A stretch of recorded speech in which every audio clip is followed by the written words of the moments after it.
So often on the Remarkable Leadership Podcast, we talk about skills, which makes sense.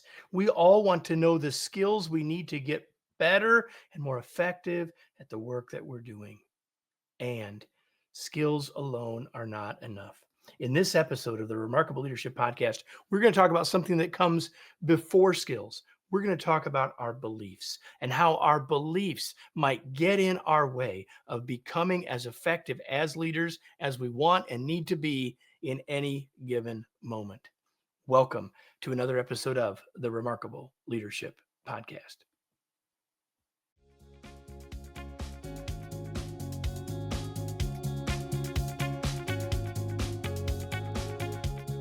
When we talk about leadership and leadership development, we often talk about the skills that are needed, and skills, of course, are important. But before the skills comes something important and not talked about nearly enough: our beliefs. You see, if our beliefs don't match the skills we're learning, we're not going to do those new behaviors. And so that's what we're going to talk about today. We're going to talk about our beliefs, specifically the beliefs that can hold us back from becoming the leader that we want to become. And more importantly, perhaps how we can change those beliefs. Welcome to another episode of the Remarkable Leadership Podcast, where we are helping leaders like you grow personally and professionally to lead more effectively and make a bigger difference for their teams, organizations, and the world. If you are listening to this podcast, you could join us in the future for live access on your favorite social media platforms. You can learn all about when those live episodes are happening and therefore how you can interact with us and join us and see them sooner by joining our Facebook or LinkedIn groups, just two of the platforms where we live stream these. You can go to remarkablepodcast.com/Facebook or remarkablepodcast.com/LinkedIn to get all the scoop and join us in the future. Today's episode is brought to you by my latest book, Flexible Leadership: Navigate Uncertainty and Lead with Confidence. It's time to recognize and realize that styles can get in our way and that following our strengths might not always be the best approach. In a world more complex and uncertain than ever, leaders need a new perspective and a new set of tools to create great results for their organizations and team members. And that's what Flexible Leadership provides you. You can learn more and order your copy now by going to remarkablepodcast.com/flexible. And having said that, let me bring in my guest.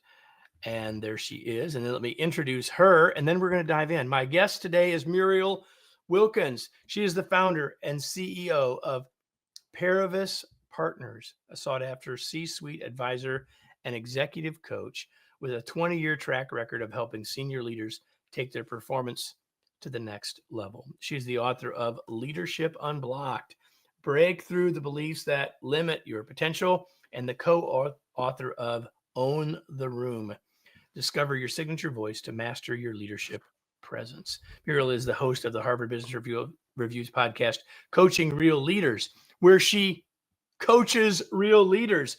It is consistently ranked as a top 10 podcast in Apple's management category. And now she's on the other side of the mic as my guest. And Muriel, welcome.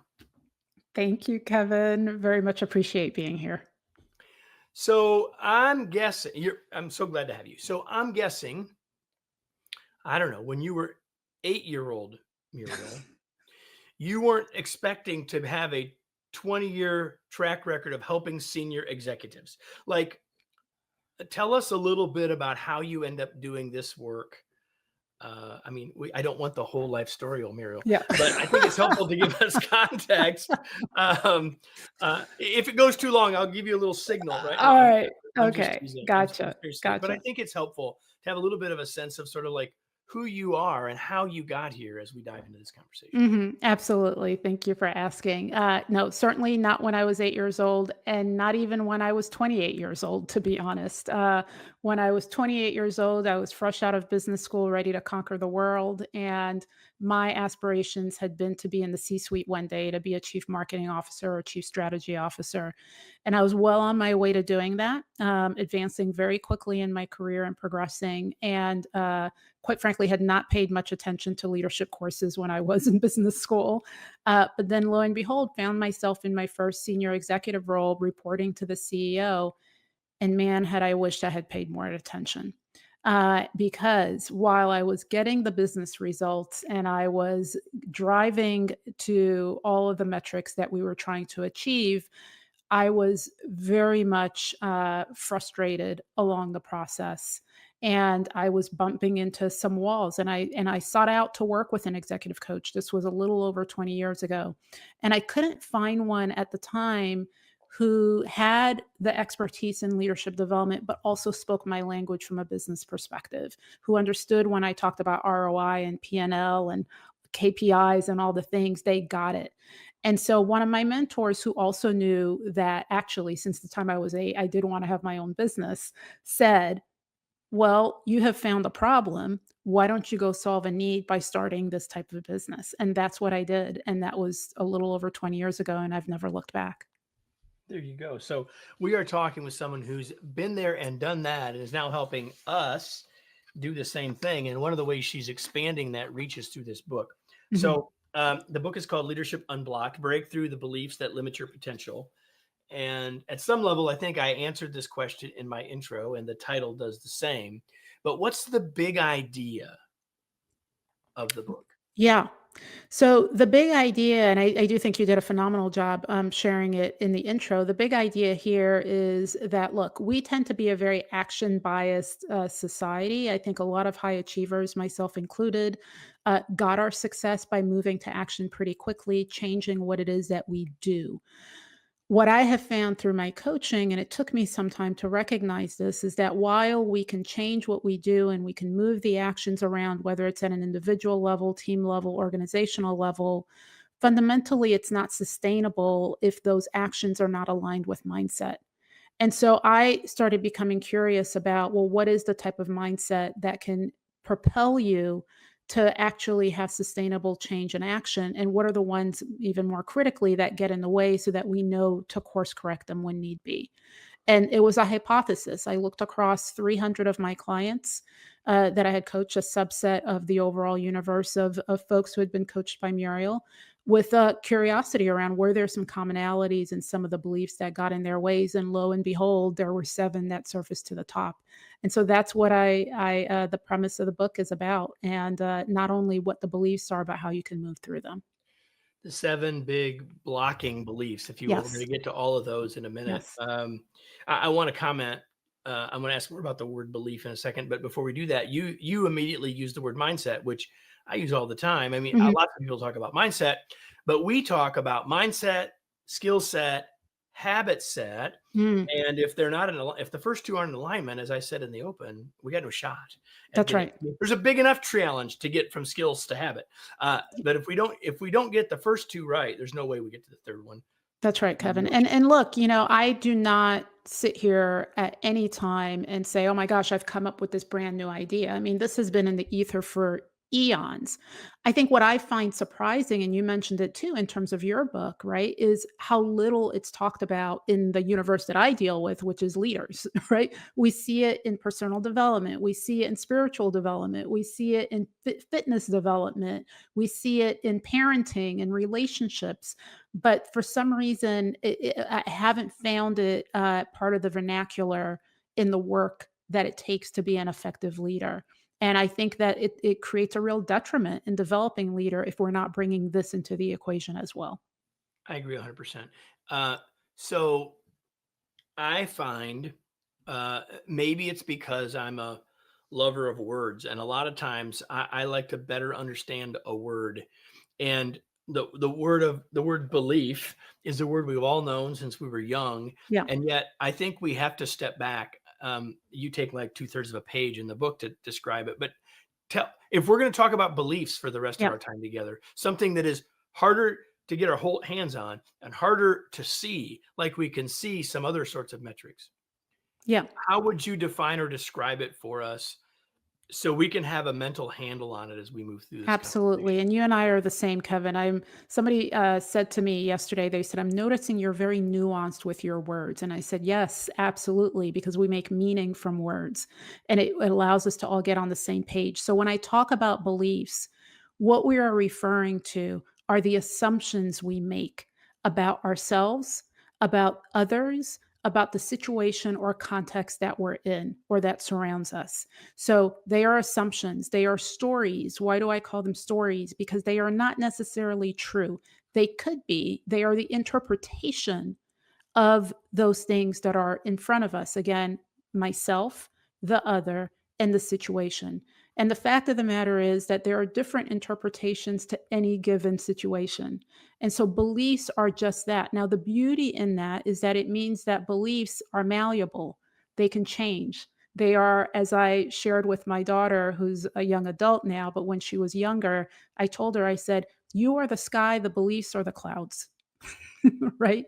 You can stay as a person, but your beliefs can change. Isn't that cool? You have an opportunity every single day to choose how you think about something.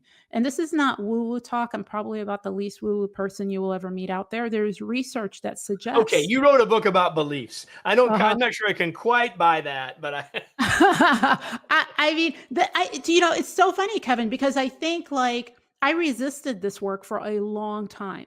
A long time. It's not like when I started off as a coach, I was like, "Yep, this is it." It took me about 10 years in. And the reason why it took me 10 years in, it's I had to catch up. I had to do my own work, right? Right. To recognize the impact it had on me, and then I realized, "Oh my gosh, it's the same impact on others." But it's also science backed. Like, I'm not a fan of just saying, "Oh, this is Muriel on a soapbox," ever.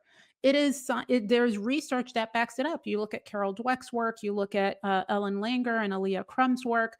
There's research that backs up how much it's not just what you do, it's what you think about what you do that also has a consequential impact on any outcomes that you're looking to derive. So, that's where I get really excited about the power of whatever you want to call them, mindset, belief, story, narrative, assumptions. You choose, All of but the the above, power of it, right? exactly. The thing that I love, you mentioned Carol Dweck's work, which is awesome, of Hmm. course. The thing I like about this, and I mean, she's not trying to do exactly the same thing that you have tried to do here, Hmm. but what I like about this, so anyone who's watching or listening and knows Carol Dweck's work, um, you know, it's higher level. This is like we're going to get into rolling up our sleeves here in a Yeah, second about like what are the which I things. love. That's what I'm Um, about. and so we're going to get into that. We're going to get into these blockers in a second. But before we get into any of them, I want to make an observation and you can comment on it. You Hmm. work with senior executives. I work with leaders at all levels, and have done because of some of our work over the years. We have done lots and lots of work with new and frontline leaders. Hmm. And I can tell you that the reason these beliefs are blocking senior leaders is because they had these beliefs from when they first became a leader. 100%. 100%. This is why, again, going back to the importance of language, you never see me in my writing or verbally say that any of these beliefs are good or bad because they aren't. They But they are have they consequences. can they have everything has consequences. I mean, I raised my kid. If you ask my kids, what's one thing that mommy and daddy have said your whole life? They said there's a consequence to every action, right? You choose. And so if the belief leads to the action, which I know we're going to get to, then there's a consequence to every belief as well. But the point is that they're not good or bad. They have helped you. You wouldn't hang on to them so tightly if they didn't help you at some point in your life, in your career, whatever it might be. The question is it helping you in the circumstance that you're in now? And I think that's the big difference because, right, we talk about moving from, and I know that we've got people watching or listening who are at all levels and all Hmm. stages of their leadership Hmm. journey, right? And I think that what you've just said is perfectly apt Hmm. because um, all of these beliefs likely served you greatly as an individual contributor, as a subject matter Absolutely. expert, as And a even doer, before that. but they aren't Absolutely. necessary and before, but they're not necessarily in all cases serving you now. So with that as preamble, let's talk about, and there are 7. We will not be able to dive deeply into all 7. Um, so this is what I often do, and I wasn't planning to do this until right now. But rather than us going through all 7, because everybody, you're going to want a copy of this book, Leadership Unblocked, Break Through the Beliefs That Limit Your Potential. You're going to want a copy. So, as soon as this is over, go to Amazon. If you're watching this if you're listening to this on the podcast, the link will be in the show notes. So we won't get to all of them, but which is one maybe that you've coached people on a lot lately, or that is just at the top of your mind right now? Just where do you want to start? They are all equal opportunity, but you know what we'll start with? We'll start with me. Okay. I shared the story around how I got into this line of work and why, or not why, but that I was sort of having issues with folks that I needed to work through. And if I look back and I share, the details of this in my book, um, the belief that was driving me at that time that was ineffective, that had worked for me for so long, but was getting in my way at that point in time, at the level at which I was leading and given what my mandate was this belief of, I know I'm right. I know I'm right, which can also sound like, I know what we have to do. I know what the answer is. I know what's coming and what the solution is. And the way that it manifested itself, because it was driving me unconsciously, it was just like the engine that was, propelling the car forward.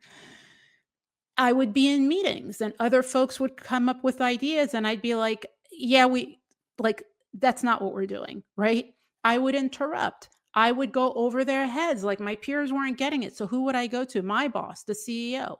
I would, You I'd would be the butt them. You would butt them, yeah, right? I mean, I would be the person in the meeting where people start talking and, I'm like, "Yep, got it, got it. Yep, yep, yep, got it," because I did. I actually did understand.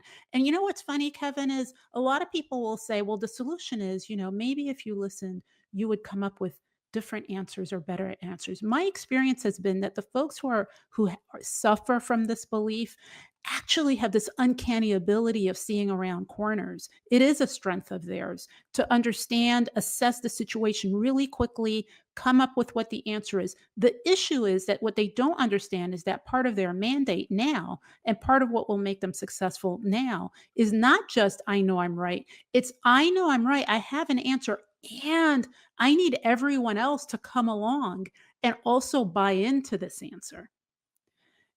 And if they And, don't do and that, they leave often, everyone behind. and often the group has the answer too. But if Exactly. we lean into, I've already got it, got it, That's got right. it, got it, got it, they That's never right. have a chance. And there's the chances, the ability, the willingness of them to really truly buy in, to be really truly be a part of it, be committed, which is a word I like better than buy in, Yep. um, is much reduced. That's right. That's right. But if you think about, one could ask, well, Muriel, why didn't you notice that in the situation? Because up until then, I had been rewarded ever since I was a little kid, ever since I went to school. Look, I learned very early on at school that by having the right answer, I would be deemed valuable. I would be deemed worthy. So what do you think I was going to do? Show up with the wrong answer? When I started my jobs, all my bosses loved that I would know the answer before they even had the question, right?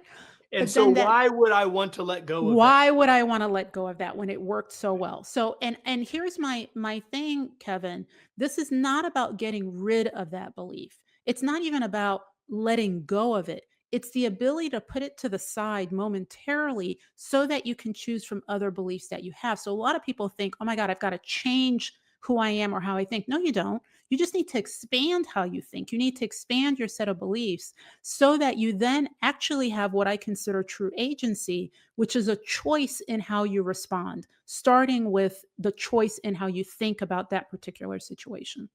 And so let's take I'm glad you picked this one. Because I want to talk about two other things here. And the first one is this. Sometimes it's about the big things and I know I'm right. But like in our relationships and including our Mhm. relationships as leaders, Yeah, sometimes we may know we're right, but we don't need to say it. that's right. Because sometimes we're right. Because listen, there's many times there's more than one right answer. Mhm. There's more than one valuable, useful, appropriate answer. And the end game of I know I'm right is that it's black and white and I'm trying to win. So Yeah. one of the things that I've learned for myself around this is, and I don't do it as well as I should, but just in regular conversation, like, just let it go. Yep. Just let it Yep. go. Yep. And And it's being able to recognize have, sorry, go ahead. no, please. It's being able to have the discernment Yep. of when that works and when that doesn't, because again, it's not to say that all of a sudden you need to just be quiet and never advocate your point. No. But as what tends to be on repeat with a lot of my clients who are like this is like, pick your battles.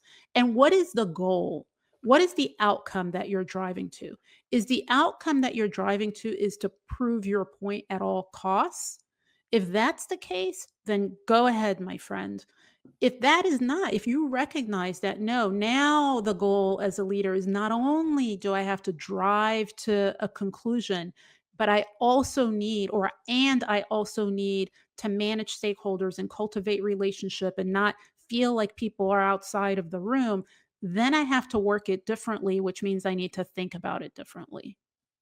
100%. So one more thing on this, and I mentioned it when I very, very briefly mentioned in the opening about my new book, Flexible Leadership, where Mhm. one of the subtitle is Navigate Uncertainty, right? And our world is more uncertain than ever. Mhm. So how do you put that, I think, fact, right, together with this need or this belief that I know I'm right? I, I have a thought about how these two need to be juxtaposed, Yeah. because it's another place where this, I think, can get in our way. So what would you say Yeah. to that? I mean, so I'm going to take it up a level, okay, for us to really dig into this. Underlying any of these beliefs, when we hold on to them, even though they're not being productive for us, underlying it is that we're trying to satiate one or two or three of three universal needs that we all have as humans, right? We all have the need to feel safe. We all have the need to feel connected. We all have the need to feel worthy or valued. And so when you think about the context feeling uncertain, okay, what do we jump to? I want to feel safe. That supersedes the need of feeling connected. And perhaps it's also the need to feel worthy because that makes us feel in control. At the end of the day, it's all about control, right? When it comes from an unhealthy place. And so this need to feel safe is if we can get to a conclusion, if we can get to closure as quickly as possible. This is the underlying narrative, if I know I'm right. If we can get to an answer as soon as possible, we can then take action quickly and then everything will be okay. Supposedly. Which which leads us to another one of the blockers. I I need need to to get get it it done done now. now. And look, these are all very close cousins. I'm like, they're all a little happy family working together. You got to just pick which one is causing the most damage at a specific time and work on that one. But I need to get done now. What's interesting about this one is it actually runs so counter to what this belief is trying to drive to, which is a level of productivity. When you really drill down to it, it actually ends up creating counter productivity. It creates a toxic productivity. Yep. Because it's focused on busy. It's That's focused right. on busy. That's right. That's right. You end up, it's what often causes burnout. Not for yourself, although over the long run it will, but certainly for your teams and the rest of the organization. It creates a level of learned helplessness in others because they know that you will step in at some point to get it done now, and so they sort of put their hands up in the air. And again, this is not to say that all of a sudden you should take a stance that everything can just take its time and we're going to be very blasé about things. That's not it at all. It's about recognizing, well, what actually requires a level of urgency and what actually requires it to need to be done, right? So the antithesis to that is an ability to prioritize. So when I hear, for example, in a 360 feedback that my client is not prioritizing, we can't go straight to all of a sudden you just need to prioritize, or they're feeling overwhelmed by their calendar. We can't just go straight to, well, let's look at your Outlook calendar and highlight it and change things around, because they're going to end up right back where they are. We got to understand, well, how did you get here in the first place?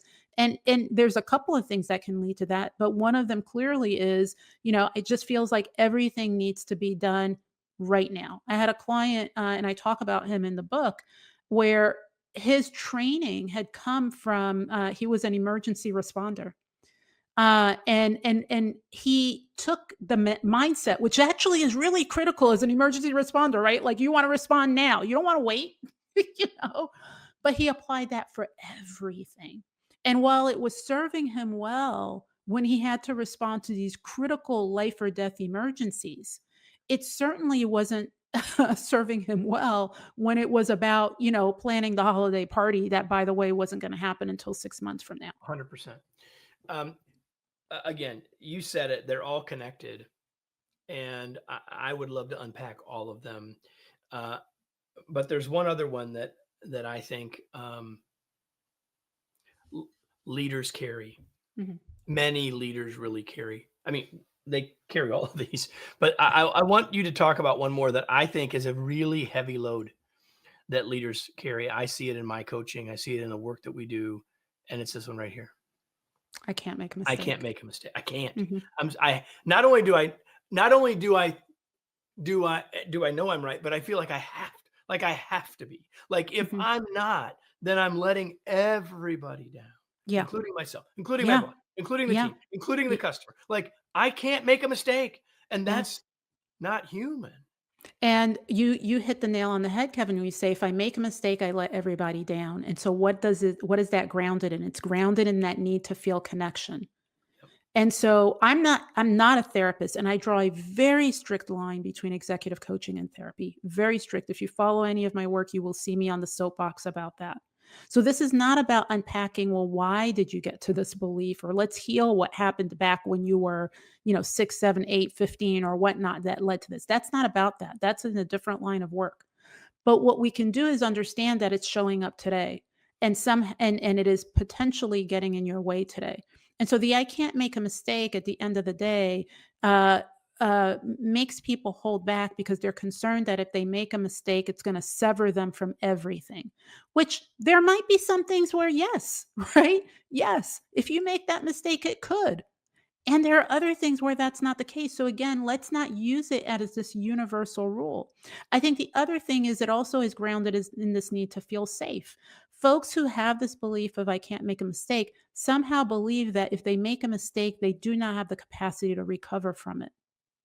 And Yeah. so they do everything in their power to mitigate any potential mistake from happening because by God, they don't want to feel that shoe dropping. So let me not make the shoe drop. Right. I remember my partner who I talk a lot about in the book. um, because he has these wisdoms that he just pops up. He said, and it was in a parenting context. Where I was definitely like, I can't make a mistake with these kids. I can't make a mistake with these kids, but it'll ruin the rest of their life, right?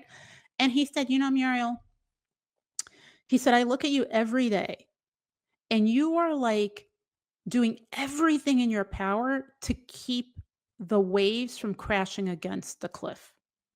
And he said, guess what? They're going to crash.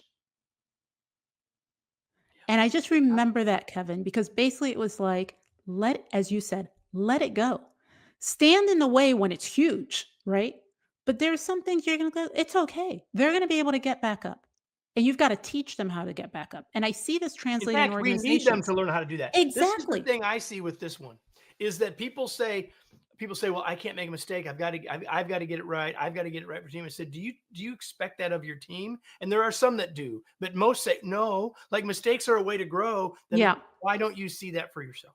That's right. But where I see it most detrimental, quite frankly, is when, they set the same standards on their teams, Yeah, then and it's what and worse, what of course. and it is super counterproductive because what I find there is then the teams are afraid to even share anything with the leader because what if it's wrong? I tell leaders often uh, when was the last time you heard your team tell you about a mistake? And if they say, I don't remember when, I said, one of a couple things is happening. They're making him and not telling you, which That's right. isn't good and means they'll get repeated by other people. Or secondly, they're playing it so safe that you can't move. You can't grow That's forward. right. You can't go forward. We can't innovate. We can't change. We can't adapt. Exactly. So this is where, quite frankly, for me, I'm just about like the mathing.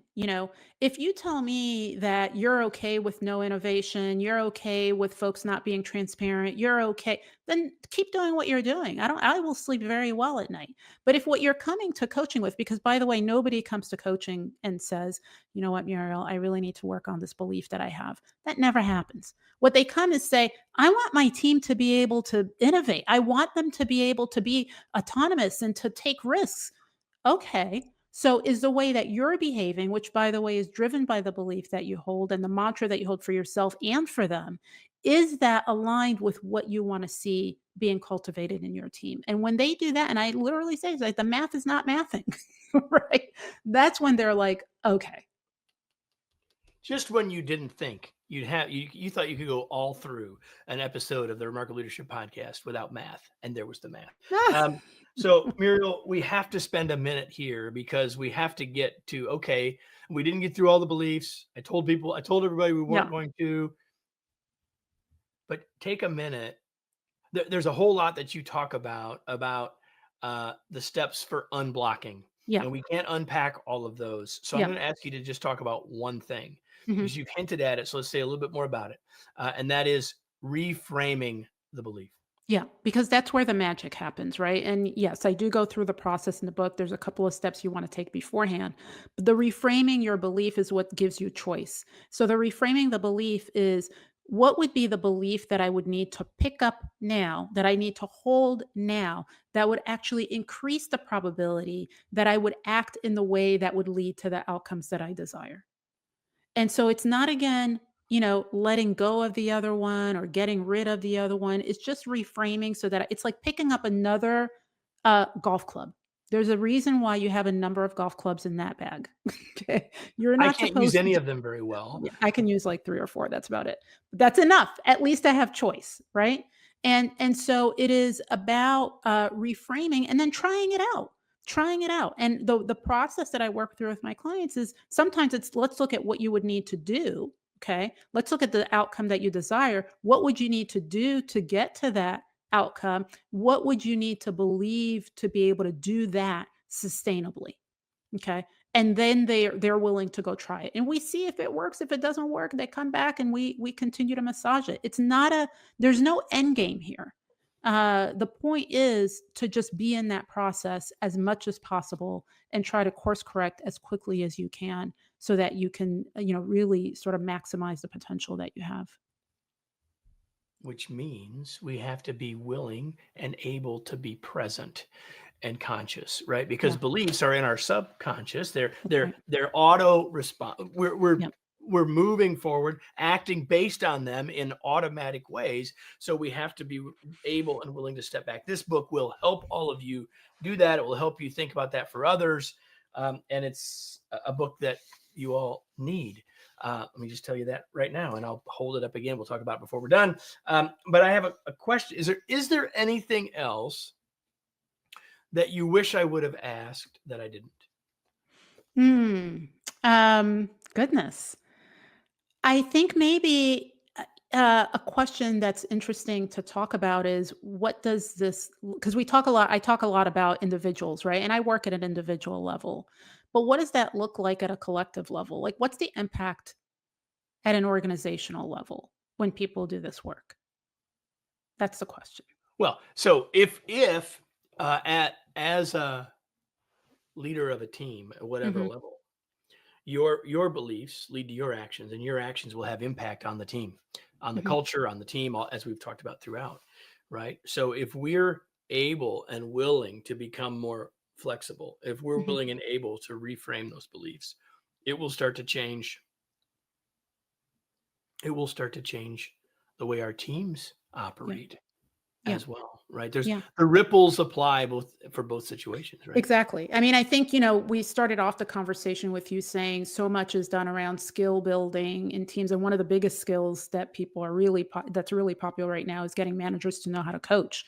Well, one of the premises of this is like, you know what? If you really want to learn how to coach, start with yourself, build your own capacity to coach yourself first, rather than just focusing on how you coach others. So that's number one. I think, secondly, uh, so much is around, one of the agendas that clients come to a lot to my coaching meetings is around how to change culture in their organization or on their team. And, what is culture? Culture is a set of collective beliefs. Okay. That's all it is. And so, how are we embarking on these culture change initiatives? And we're doing the training and we're hanging up the posters and we're doing the surveys and we're doing this and that. And yet, we haven't really taken a beat to say, what are the beliefs that we're currently operating under collectively? Not the ones that we have up on the wall, but really the unofficial ones, right? Well, That the are real ones, the the real real ones. ones, the unwritten rules, right? That are now not helping us. They may have helped us at some point, but they're not helping us as an organization. They are not the beliefs that are going to get us to that 5-year strategic vision that we have. And so I'm not Okay. surprised when, CEOs come to me, they're like, we're not getting to the 5-year, we're in year 3 and we're not getting there. And I'm like, we got to go back to the beginning. What are the operating assumptions that you made? You would not build a budget model without really kicking the tire on the assumptions. So why aren't you doing that with your leadership team and with your organization to make sure that everyone is aligned around the same assumptions around how we're going to meet that plan and how we're going to behave according to that plan? What are the actions that we will take day to day? Right. So, culture is a collective set of beliefs, which leads to the way we do things around here. Yeah. Right? Simple as that. Mhm. So a couple of final questions as we Yes. sort of turn the page to the final section of this conversation. The first one is, you mentioned golf, but that may not be your answer. What do you do for fun? Oh my goodness. I'm in a place in my life where I actually find just a lot of things fun. But one of the things that I do is I do enjoy working out, and I it's what you think about what you do. I think working out is fun. I believe it's fun on most days, and so I do that. And I love hiking. So that's something else that I find a ton of fun to do. And my kids, they're older now, they're young adults, but I have a lot of fun when I'm around them because they force me to look at things differently, laugh about things that I typically would not laugh about Or even know about, or right? know about. That's it, right? That is They it, give you a Kevin. you and I talked about words earlier. They give you some words that you Yeah. didn't I mean, know or that have totally different meanings. Right, and Kevin, like, I have approached parenting, which I've been doing now for 18 something years, with wonder, and that allows me to have fun. It's because I approach it with curiosity and wonder. I look at what they do and I'm just like, "Okay, that's hilarious," right? And it's so interesting to me that there are other parents who are raising kids the same age, and they're like, "Oh my god, that's so frustrating." There's no judgment on that. I think it is all based on the lens through which you look at it. I choose to look at it through wonder, and it creates a lot of joy and fun for me. Two more questions. Here's one. You knew I was going to ask this one. The last one you're hoping I'm going to ask. But this one Okay. is, what are you reading these days? What am I reading? I am rereading a book that I discovered about 2 years ago, I believe, that really was helpful to me, but just opened my eyes at a different level. It's called Sovereign Love by Danae Logan. So it is a book about relationships, and it actually takes a lot of what you and I have been talking about and transposes it on relationships. And I It's think just a change of context, is it's what a it is. change of context, and I think what it does is if anybody is familiar with the classic, another book, which is one of my favorites, Melody Beattie's Codependent No More, I feel like this is the new generation of that, as it relates to relationships. And while it is written from the perspective of, the romantic love relationship, I read it from the perspective of how it can be applied in any relationship. So that's I'm rereading it right now. Excellent. Now the question you wanted me to ask from the very beginning, Muriel, Mm. where can people learn more about you, Oh, get goodness. connected with you, learn about the book? I'll hold the book up again for those who are watching. Leadership Unblocked, Break Through the Beliefs That Limit Your Potential. Where do you want to point people? Where do they need to go? Oh, thank you, Kevin. So you can find out all the things about what I'm up to at murielwilkins.com. I am on Instagram at Coach Muriel Wilkins, on LinkedIn at Muriel Wilkins. And if you want to hear my voice, then Coaching Real Leaders is the podcast. And of course, I tell a lot about myself and my clients in the book, Leadership Unblocked. For sure. So now, everybody, before we go and before I say goodbye to Muriel and to you, the question that I have to ask you And it's the one I ask you every single episode. Now what? What will you do now? And I'm not talking about buying a book, although I kind of hope you do that. I'm talking about, what did you hear today? What did you observe today? What did you learn today? What did you write down, even if it was only mentally today, that you're going to act on? Because until we act, it won't really matter. It's fine to say, oh, that was interesting. Oh, that was cool. Oh, I want to be able to remember what Muriel said. What I really hope that you will leave with is, what am I going to do as a result of what I heard here? Because that is when you move closer to becoming the leader you were born to be, which is why the Remarkable Leadership Podcast exists. Muriel, thanks so much for being here. Such an absolute joy to spend time with you. Absolutely. Thank you, Kevin. And everybody, if you enjoyed this, I hope you did. If you didn't, as my dad used to say, it'd be your own fault. But seriously, if you enjoyed this, please let somebody else know that they should listen to this episode or any episode of the Remarkable Leadership Podcast. Make sure you go to the show notes if you're listening later, because we'll point you to other episodes that might be connected to, or you might find additionally of value because you enjoyed this one. So subscribe, share. You know what to do. Do all those things wherever you're watching this, and make sure you come back next week for another episode of the Remarkable Leadership Podcast.